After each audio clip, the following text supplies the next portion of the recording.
Hello guys, welcome to my YouTube channel Expand Nursing Knowledge and today our topic is pulmonary embolism. So आज हम pulmonary embolism को detail में discuss करने वाले हैं. सबसे पहले हम पढ़ेंगे इसकी डेफिनेशन. इसकी डेफिनेशन क्या है? It is an acute and sudden blockage in arteries of lung. This occurs when there is a thrombus formation in a particular body part, most commonly in a deep vein that gets detached and travels to the right side of the heart and gets to the lungs through pulmonary artery. Pulmonary embolism simply क्या होता है? Pulmonary का मतलब होता है lungs and embolism का मतलब होता है एम्बोलाई. एम्बोलाई क्या होता है? जो मूवेबल क्लॉट हो, एयर हो या फैट हो, कोई भी पार्टिकल जो मूव होके लंग्स तक पहुंच जाता है और वहाँ पे ब्लॉकेज क्रिएट कर देता है, तो उसको पल्मोनरी एम्बोलिज्म बोलते हैं. इसमें क्या होता है? इस पल्मोनरी एम्बोलिज्म में होता क्या है कि जो आर्टरीज होती हैं लंग्स में, उसमें सडनली ब्लॉकेज हो जाती है.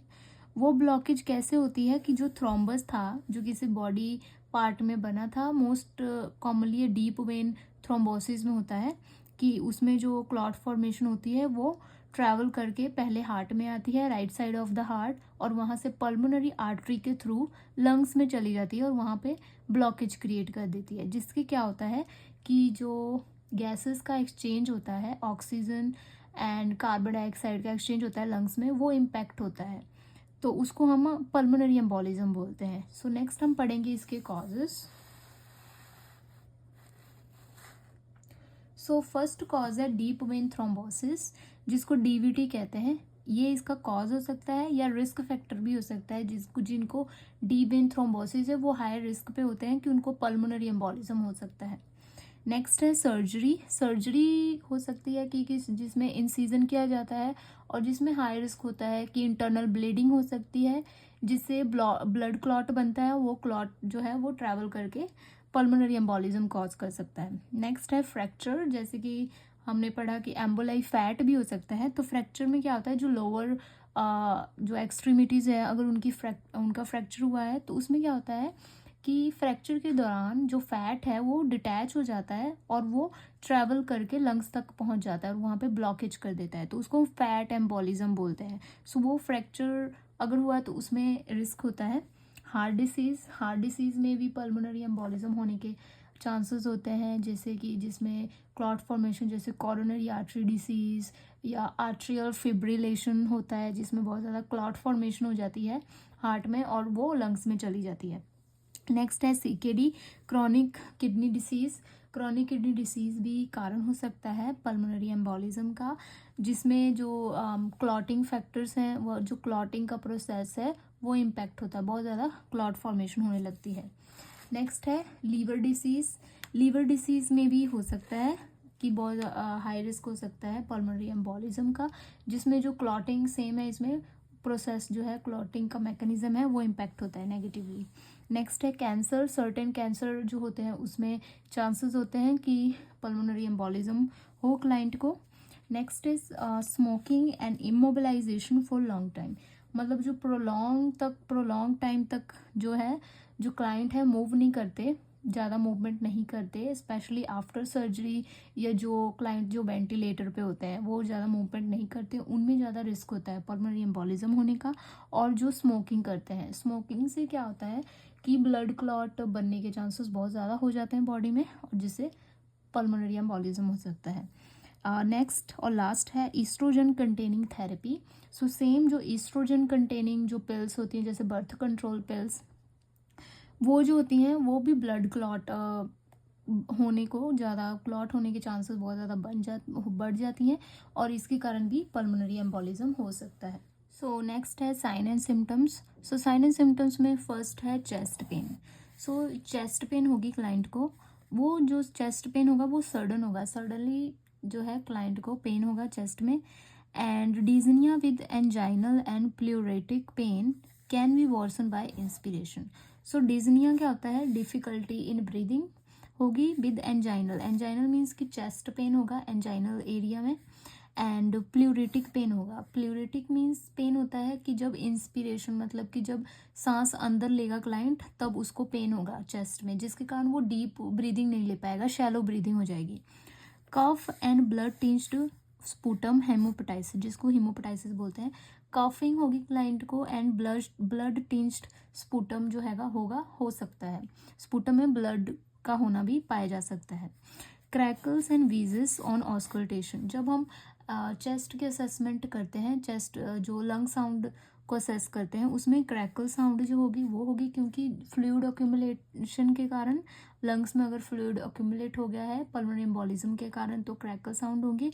और विजिल साइन होता है कि जब जो कंस्ट्रिक्शन हो जाती है, ब्रोंको कंस्ट्रिक्शन, जो एयरवे है बहुत ज़्यादा कंस्ट्रिक्ट कर हो जाता है, तो विजिल साउंड होंगी क्लाइंट को।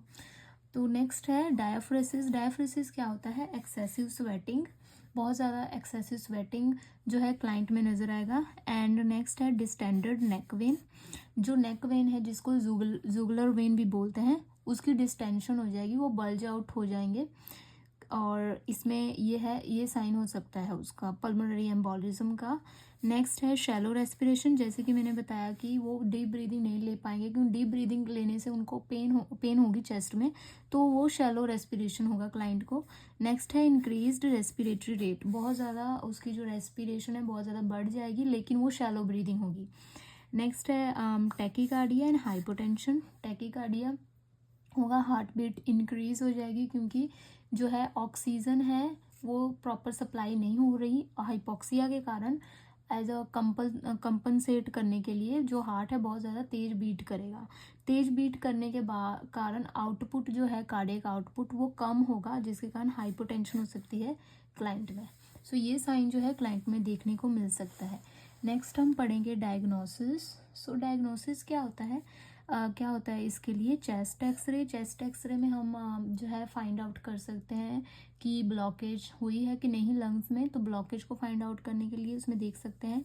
सीटी स्कैन किया जा सकता है, एमआरआई हो सकता है, एंड इकोकार्डियोग्राफी भी किया जा सकता है। इकोकार्डियोग्राफी जो है रिकमेंड किया जाता है, प्रिस्क्राइब किया जा सकता है bye the doctor, so that कि हम हार्ट में अगर कोई कहीं पे ब्लॉकेज हुई है उसका कॉज फाइंड आउट करने के लिए, तो उसमें हम इकोकार्डियोग्राफी करते हैं। नेक्स्ट है पल्मोनरी एंजियोग्राफी।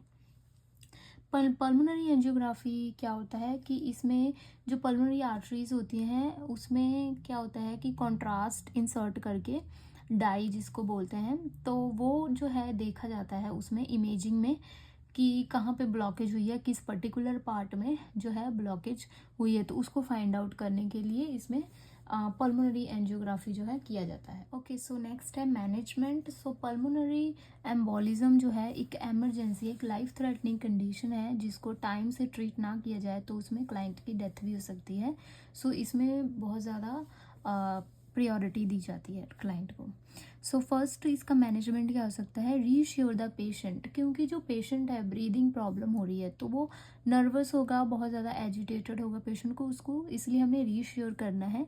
अगर वो बहुत ज़्यादा एजिटेटेड हो जाएगा तो उसकी कंडीशन बहुत ज़्यादा वर्स हो सकती है।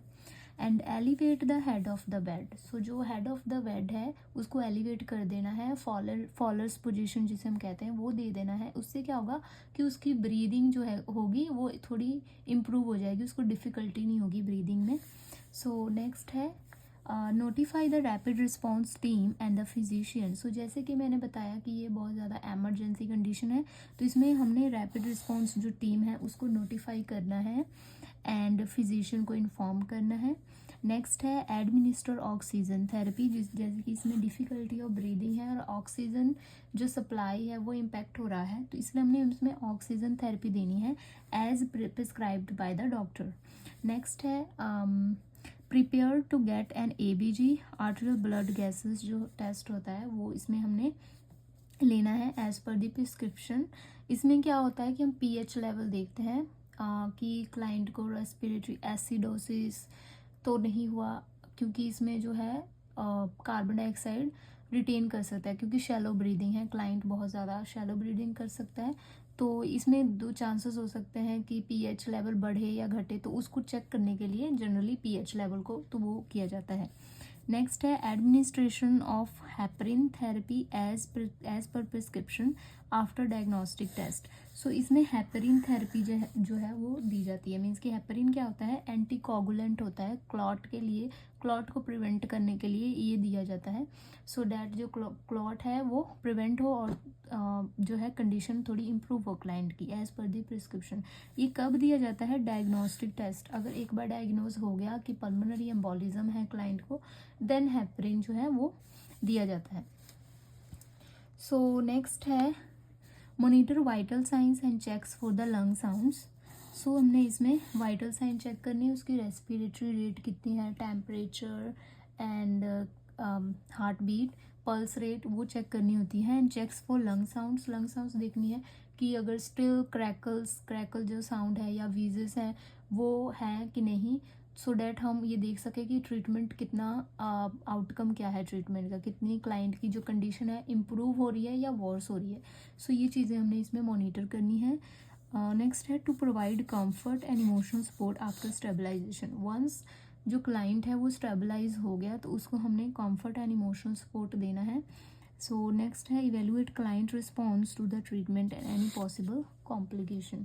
सो इसमें हमने देखना है कि जो ट्रीटमेंट क्लाइंट को दी जा रही है, oxygen therapy and anticoagulant therapy, उसका जो क्लाइंट का रिस्पॉन्स क्या है, उसका आउटकम क्या आ रहा है, और कोई पॉसिबल कॉम्प्लिकेशन है कोई पॉसिबल कॉम्प्लिकेशन जिसके कारण और ज़्यादा जो क्लाइंट की कंडीशन है वो वर्स हो सकती है, उसको हमने फर्दर असेस करना है। सो आज के लिए इतना ही। I hope you like this video.